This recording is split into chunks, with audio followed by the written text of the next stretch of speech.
மடப்புரம் கோவில் காவலாளை அஜித்தை காவலர்கள் கொடூரமாக தாக்கும் காட்சி கிடைக்கப்பட்டிருக்கின்றன.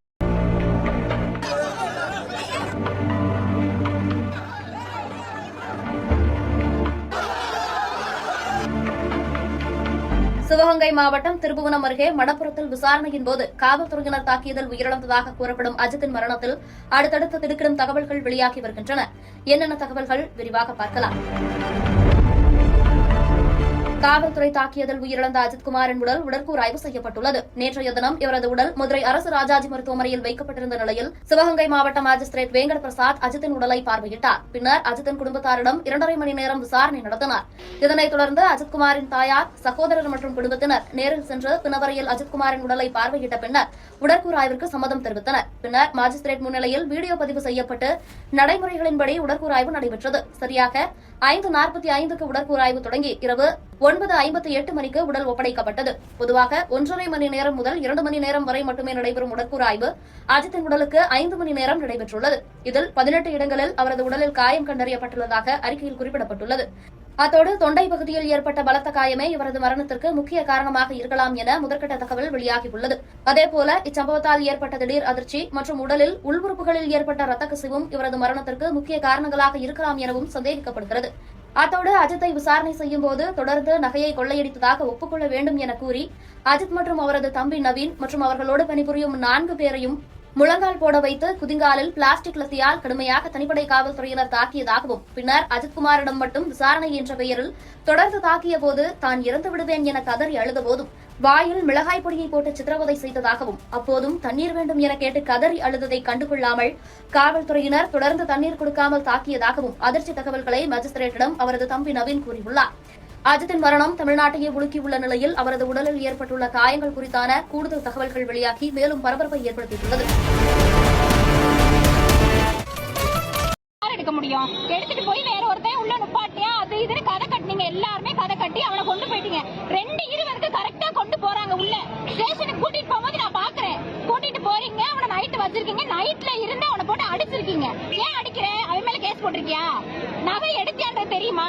நகை சொன்னாங்கல்ல இந்த மாதிரி, நான் இந்த மாதிரி நகை வந்து காணாம போச்சுன்னு சொன்னவங்க கிட்ட நீங்க நகை எப்படி கொண்டு வந்த என்ன ஏதாவது விசாரிச்சியா? நீ எதுவுமே விசாரிக்கல, எஃப்ஐஆர் போடல, எதுவுமே பண்ணல. அவனை அடிக்கிறதுக்கு காரணம் என்ன எங்களுக்கு தெரியும். அது அவனையே டார்கெட் பண்ணி தான் நீங்க அடிச்சிருக்கீங்க. கம்மாய்க்குள்ள வச்சு நகை காணுன்னு சொல்லிட்டு எங்க அண்ணன் சந்தேக கேஸ்ல வந்து பிடிச்சி ஸ்டேஷன்ல விசாரிச்சாங்க சார்.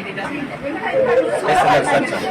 அப்புறம் பாத்தீங்கன்னா நைட்டு வந்து தனிப்படை காவலர் ஸ்பெஷல் சொல்லுவாங்க, அவங்களோட நைட்டு ஃபுல்லா அவனை வச்சு வண்டியில வச்சு அடிச்சுட்டு காலைல 6 மணிக்கு நான் வீட்டில் தூங்கிட்டு இருக்கும்போது வந்து வந்து எல்லா ட்ரெஸ்ஸையும் என்னை மொபைல் வாங்கி வச்சுட்டு என்னை கூட்டிகிட்டு போயிட்டு வண்டிக்கோட்டை பக்கத்தில் ஒரு பக்கத்தில் ஒரு ஊரணிக்குள்ள வச்சு எங்கள் அண்ணனை போட்டு அடித்தாங்க. அதுக்கப்புறம் எண்ணெய் அடித்தாங்க.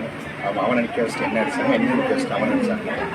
ஒத்துக்க வைக்கிறாங்க. எனக்கு லாஸ்ட் வரைக்கும் சொன்னது வந்து எனக்கு தெரியாது சார்னு சொன்னேன். கிட்டத்தட்ட ஒரு 18 மணி நேரம் கிட்ட தொடர்ச்சியாக அடித்து லாஸ்ட்டாக அவன் என்ன சொல்ல தப்பிக்கிறது வந்து இந்த மாதிரி கோயிலில் பார்க்கலாம் சார் கூப்பிட்டு வரையான். இங்கே கோயில் வளாகத்தில் எங்கள் பக்கத்தில் இது மாட்டுக்கோட்டை அங்கே வச்சு அடித்து அவனுக்கு யூரினு எல்லாம் அங்கேயே போயிட்டு ஆட்டோவில் போகும்போது அந்த வண்டியிலேருந்து இறங்கி நடந்து போகிறேன். என் சட்டையை வாங்கிட்டு போட்டு நடந்து போகிறேன். திருப்பி வரும்போது பார்த்தீங்கன்னா ஆட்டோவில் அவன் அங்கே கோயிலே இறந்துட்டேன். இது யாரு தனிப்படை காரணம்னா திருப்போணம் யார் யார் வந்தான்னு தெரியுமா? பேர் தெரியாது சார், எல்லாம் மத்தியில் இருக்காங்க. சரி, எல்லாமே இப்போ காவல்துறையினர் வந்து உங்கள்கிட்ட என்ன பேசினாங்க? Actions of the policeman. The government, you always don't respect poor man's life. That is not there, not in the present case. In the present case, you are not answering our question till now. A team of special team is in a police vehicle going to a particular place, picking up a person. Yes. 2 days kept surrounding area. Yes. Beaten him. Yes. And finally he is declared dead. What you please to see, are in the judge's family. We will include ourselves. What will be the actions of the policeman? The government, you always don't respect poor man's life. That is not there, not in the present case. In the present case, you are not answering our question till now. You have to answer. We will definitely answer. No ordinary constable will act. In a team will not act. I can understand. Some constable going somewhere, picking up quarrel, who is doing some theft or beating some persons outside the duty hours. We can understand, Mr. Yes. But we cannot understand a team of special team in a police vehicle going to a particular place, picking up a person, 2 days kept surrounding areas, beaten him, and finally he is declared dead. Therefore, at whose direction the special team acted, even if you say, nobody has instructed, what you please to see, or in the judge's family, we will include ourselves. What will be the actions of the policeman? The government, you always, you don't respect poor man's life. That is not there, not in the present case. Therefore, you are not answering our question till now. You have to answer. We will definitely answer. No ordinary constable will act. In a team will not act. I can understand. Some constable going somewhere, picking up.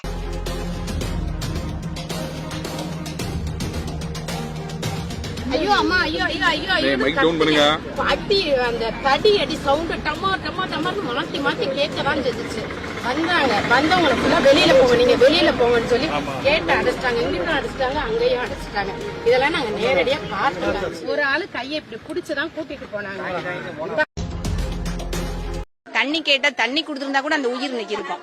மிளகாப்படிய plan பண்ணி எடுத்துட்டு போயிட்டு அதை கலந்து அந்த பையனை குடிக்க சொன்னதுக்கு அப்புறம் அந்த பையனுக்கு இயற்கை உபாதைகள் ரெண்டுமே போயிருக்கு. அதனால அவங்க அதுக்கப்புறம் இறந்திருக்காங்க. ரொம்ப கொடூரமான ஒரு சாவு இந்த கோவில் வாசல்லே நடந்திருக்கு. இன்னைக்கு இந்த மக்கள் இன்னைக்கு கடந்து துடிக்கிறாங்க. ஆனா அந்த இறப்பு நடந்த அந்த பையனுடைய அம்மாவையும் தம்பியையும் மட்டும் இந்த திமுக அரசியல்வாதிகள் வீட்டுக்குள்ள போய் காம்ப்ரமைஸ் பேசி உங்களுக்கு வேலை தரோம், உங்களுக்கு பணம் தரோம்னு சொல்லி அவங்கள இப்ப போஸ்ட்மார்ட்டம் பண்ற இடத்துக்கு கையெழுத்து போடுறதுக்காக கூட்டிட்டு போறாங்க. மேஜிஸ்ட்ரேட் முன்னாடி அவங்க ஸ்டேட்மெண்ட் கொடுக்க போயிருக்காங்க. இதை தப்பு பண்ணது யாருன்னா காவல் அதிகாரிகள் தான். புகார் கொடுத்து அந்த அம்மா காணாம போச்சு கொடுக்கதான் செய்வாங்க. உங்களுடைய விசாரணை முறை இப்படிதான் உங்களுக்கு டிபார்ட்மெண்ட் சொல்லி கொடுத்துருக்கா? ஒரு விசாரணைய கொலை அளவுக்கு நீங்க ஏன் கொண்டு போறீங்க? சாத்தான்குளத்துக்கு அன்னைக்கு எல்லாரும் குதிச்சோம். இன்னைக்கு இந்த சிவகங்கை மாவட்டத்துல கோயில்ல வச்சு கொலை நடந்திருக்கு. இன்னைக்கு அந்த அறநிலைத்துறை யார் கண்ட்ரோல்ல இருக்கு? சேகர் பாபு அமைச்சர் கையில தானே இருக்கு. அந்த அறநிலைத்துறையில வேலை பார்த்த பையன் தான் இந்த தம்பி. ஒரு காவலாளியா பணிபுரிஞ்ச உங்க துறையை சார்ந்த ஒரு பணியாளரை உங்க அரசாங்கத்துடைய காவல்துறையை அடிச்சு கொண்டிருக்கு. இதுக்கு இன்னும் ஒரு அறநிலைத்துறை அமைச்சர் இந்த இடத்துக்கு வர்றதுக்கு எவ்வளவு நேரம் ஆகும்னு தெரியல. இந்த மாவட்டத்துடைய அமைச்சர் பெரிய கருப்பன் எங்க போனாருன்னு தெரியல. உயர் அதிகாரிகள் எங்க போனாங்கன்னு தெரியல. அந்த மக்களுக்கு நியாயம் கிடைக்கணும். ஏன்னா நாளைக்கு எங்க எல்லாருக்குமே இது நடக்கும். அப்ப இந்த அதிகாரிகள் தன்கிட்ட எல்லா பவரும் வந்துருச்சு. இந்த மாவட்டத்துடைய காவல் கண்காணிப்பாளர் முதல்ல இந்த எஃப்ஐஆர்ல தண்ணி கேட்டா தண்ணி கொடுத்திருந்தா கூட அந்த உயிர்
இருந்தேன். அப்ப வந்து அடிக்கிற சவுண்ட் கேட்டுச்சு. பார்த்தா எங்க மாமாவோட கை 2 கை உடைச்சாங்க. உடைச்சிட்டு தண்ணி கேட்டு செருப்பு அடிச்சிருக்காங்க சார். ஆமா சார். வேற ஒண்ணும் இல்ல சார்.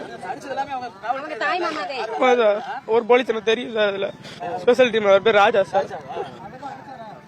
ஆமா எல்லாரும் 4-5 வருஷம் அடிச்சாங்க சார். அதுக்கப்புறம் நான் போயிட்டேன் சார். ரொம்ப பிரியா சார். தீவான ட்ரெஸ் எடுத்து கொடுப்பாங்க சார். உங்க மாமா இல்லாத என்ன மாதிரி நினைச்சாங்க உங்க மாமா அடிச்சு கொண்டு வந்து என்ன பண்ணணும்? சட்டப்படி தன்னாங்க. உங்க பேர் என்ன சரவணன். கூட்டிட்டு போகும்போது நான் பார்த்தேன், ஆனா ஸ்டேஷன்ல இருந்து வந்து கூட்டிட்டு போல. இங்க வேலை பாக்குற பிரவீன்ற பையன், இருமா நான் சொல்றேன், பிரவீன்ற பையன் கூட்டிட்டு போனா, அஜித் பின்னாடி உட்கார வச்சு கூட்டிட்டு போனா. அதுக்கு பின்னாடி கோயில் ஸ்டாஃப் போனாங்க. அவங்க யாருன்றதை நான் பார்க்கல. இந்த கேமரால நீங்க பாருங்க, இந்த இருக்குல்ல கேமரா, இதுல பாருங்க, எல்லாமே அவனை கூட்டிட்டு வந்தது உள்ள என்ன நடந்துச்சு எல்லாமே தெரிஞ்சிரும். நாங்க இங்க பார்த்தோம், எல்லாருமே பார்த்தோம் கூட்டிட்டு போகும்போது. நான் மட்டும் இல்ல, எல்லாருமே டோட்டலா பார்த்தோம், வரக்காரங்க எல்லாருமே பார்த்தோம்.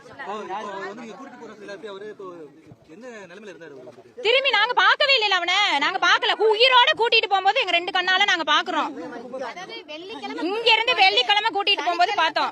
சனிக்கிழமை வந்து ஒரு 4:30 மணி போல வந்து டெம்போ வண்டி இங்க நிக்குது, இறக்கி கூட்டிட்டு போனாங்க. நாங்க பார்த்தோம் கடைக்காரங்க. சனிக்கிழமை சாயங்காலம் 4 மணிக்கு டெம்போ வண்டி வருது, நடந்துதான் கூட்டிட்டு போனாங்க. நடக்க வச்சுதான் ஒரு ஆளு கையை இப்படி பிடிச்சுதான் கூட்டிட்டு போனாங்க. தாங்கி தான் போனேன். உள்ள திரும்பி அவன் ஆள் வரையில ஆட்டோல டெம்போ போயிருச்சா, ஆட்டோல 5 பேர் தூக்கிட்டு வந்துதான் ஆட்டோல போட்டாங்க. ஆட்டோல தூக்கிட்டு வந்துதான் போட்டாங்க. அவன் நடந்து வரல, தூக்கி உள்ள இருந்து தூக்கிட்டு வந்தாங்க. அடி சத்தம் 6 மணி இருக்கும், 6 4 மணிக்கு வண்டி வந்து நின்னது, 6 மணி இருக்கும். 6 மணி அவன் உள்ள இருந்து அவன் கொண்டு வந்து போடுறப்ப, ஆனா அந்த சவுண்ட நாங்க கேட்டுக்கிட்டே தான் கடைக்கார பூரா இருக்கும். வந்தாங்க கடைக்காரங்க எல்லாருமே வந்தாங்க. போலீஸ் இப்படி எல்லாத்தையும் வெளியில தள்ளி ஐயோ அம்மா ஐயோ ஐயோ ஐயோ ஐயோன்னு கத்துனேன். அடி அந்த தடி அடி சவுண்டு டமர்னு மாத்தி கேட்கதான் செஞ்சுச்சு. வந்தவங்களை ஃபுல்லா வெளியில போங்க, நீங்க வெளியில போங்கன்னு சொல்லி கேட்ட அடைச்சிட்டாங்க. இங்கிட்டும் அடைச்சிட்டாங்க, அங்கேயும் அடைச்சிட்டாங்க. இதெல்லாம் நாங்க நேரடியா பார்த்த காட்சி. கண்டிப்பா சார், இதுல எங்களுக்கு என்ன கிடைச்சிச்சு? போலீஸ் விசாரணைங்கிறது வந்து இதுக்கு வந்து ஸ்பெஷல் டீமே தேவையில்லையே சார். போலீஸ்ன்றது எதுக்கு இருக்கு? இந்த இவன் அவ்வளவு தூரத்துக்கு அவன் விசாரணைக்குன்னே வரலையே சார், கொண்டு வரலையே. என்ன விசாரிச்சாங்க? வீட்டுக்கு தகவல் கொடுக்கல, ஒரு எந்த ஒரு இதுவும் சொல்றப்ப எங்களுக்கு அது கண்ணார பார்த்ததுனால சார் அது ஏத்துக்கிற முடியல. நாளைக்கு இந்த மாதிரி நடக்காதுன்றது என்ன சார் உறுதி? நாம சார் எல்லாருமே எங்க கடை தான் வச்சிருக்கோம். நாங்க கடை தான் எல்லாருமே பார்த்தோம் சார். கூட்டிட்டு போறதையும் பார்த்தோம், வெள்ளிக்கிழமை கூட்டிட்டு போறதையும் பார்த்தோம், சனிக்கிழமை உள்ள என்ன நடந்துச்சுன்றது வந்து நமக்கு தெரியாது. கூட்டிட்டு போனது வந்து 6 பேரு அந்த டெம்போல இருந்து இறங்கி கூட்டிட்டு போனாங்க. அவங்க வந்து யூனிஃபார்ம்லயும் கிடையாது, ஒருத்தர் ஷார்ட்ஸ், ஒருத்தர் டிராக், ஒருத்தர் கைலி, இந்த மாதிரி ஒயிட் ஷர்ட், இந்த மாதிரி தான் இருந்தாங்க. அவங்க எல்லாம் யாருமே கிடையாது. உள்ள போய் சவுண்டு, கொஞ்ச நேரத்துல சவுண்டு. அப்ப கடைக்காரங்க எல்லாம் போனவங்கள போலீஸ் வெளியேற்றிட்டாங்க. நீங்க போங்க, உங்களுக்கு என்ன வேலைன்னு இங்கிட்டும் லாக் பண்ணிட்டாங்க, அங்கிட்டும் லாக் பண்ணிட்டாங்க. அந்த கேட்டையும் அடுத்து உள்ள போகல. நாங்க இந்த சவுண்டை கேட்டுக்கிட்டு தான் எல்லாருமே இருக்கிறோம், எல்லாருமே நிக்கிறோம். அந்த கத்துற சவுண்டும் கேக்குது, அந்த அடி லத்தி அடி சவுண்டும் கேக்குது. டமார் மாறி கேக்குது. இப்ப இங்க மேஜிஸ்ட்ரேட் உள்ள விசாரணை பண்றாரு, பண்ணும்போது நீங்க வெளிய வந்து நிக்கிறீங்க, அவட்ட என்ன சொல்ல போறீங்க?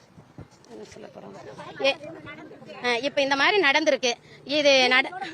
இதோட எங்களை வந்து நம்ம நாடார் சமுதாயத்துல 3 பேர் போலீஸால அடிச்சு கொல்லப்பட்டிருக்கிறாங்க. இதுக்கு தீர்வு என்ன? போலீஸ் வந்து இதுதான் நீங்க கொடுக்கறதா? போலீஸை நம்பிதான் நாங்க இருக்கிறோம். நாங்க பாதுகாப்புக்கு போலீஸ் ஸ்டேஷன் தான் போறோம். நீங்க பாதுகாப்பு கொடுக்க வேண்டியவங்களே இந்த மாதிரி கொலவரியில இறங்குனீங்கன்னா நாங்க இப்ப யாரை தேடி போறது? ஏதாவது மாலை வாங்கிட்டு வந்துகிட்டு இருந்தேன், அப்ப வந்து அடிக்கிற சவுண்ட் கேட்டுச்சு. பார்த்தா எங்க மாமாவோட கை 2 கை உடைச்சாங்க. உடைச்சிட்டு தண்ணி கிட்ட செருப்பு அடிச்சிருக்காங்க சார்.